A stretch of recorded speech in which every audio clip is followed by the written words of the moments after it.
अच्युत व्यक्ति। एक दिन गौतम बुद्ध अपने शिष्यों के साथ एकदम शांत बैठे हुए थे।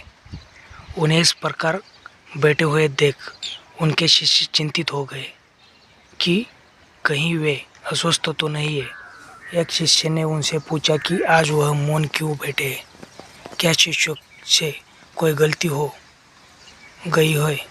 इसी बीच एक अन्य शिष्य ने पूछा कि क्या वह अस्वस्थ है, पर बुद्ध मौन रहे। तभी कुछ दूर खड़ा व्यक्ति जोर से चिल्लाया, आज मुझे सभा में बैठने की अनुमति क्यों नहीं दी गई है। बुद्ध आंखें बंद करके ध्यान मग्न हो गए। वह व्यक्ति फिर से चिल्लाया, मुझे प्रवेश की अनुमति क्यों नहीं मिली।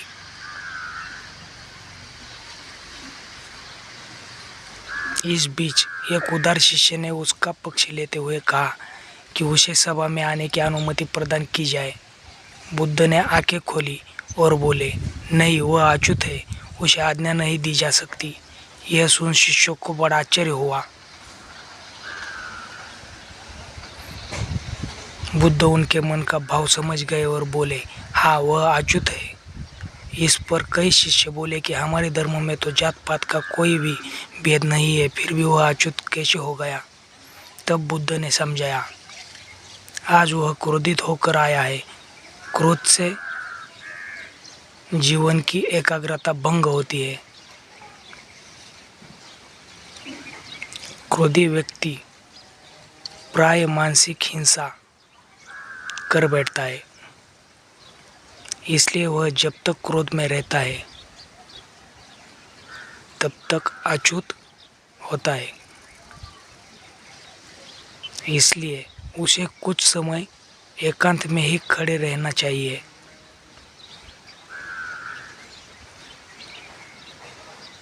क्रोधित शिष्य भी बुद्ध की बातें सुन रहा था।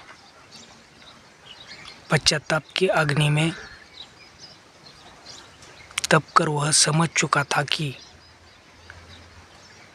अहिंसा ही महान कर्तव्य, वो परम धर्म है।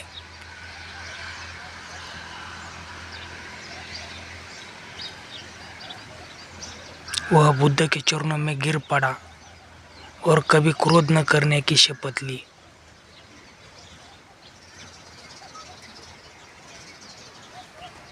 आशय यह कि क्रोध के कारण व्यक्ति अनर्थ कर बैठता है और बाद में उसे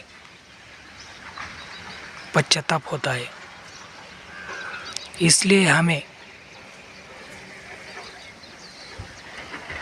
क्रोध नहीं करना चाहिए। असल मायने में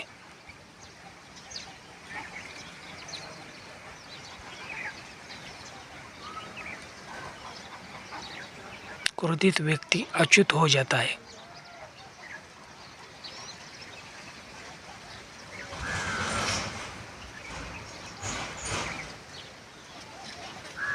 और उसे अकेला ही छोड़ देना चाहिए।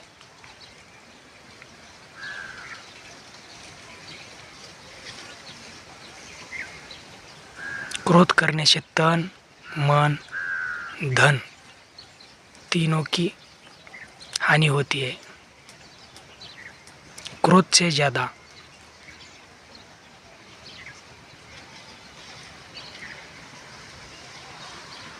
हानिकारक कोई और वस्तु नहीं है। बुद्ध ने कहा भी है, क्रोध को पाले रखना, गर्म कोयले को किसी और पर फेंकने की नीयत से पकड़ रहने के समान है। इसमें आप ही जलते हैं।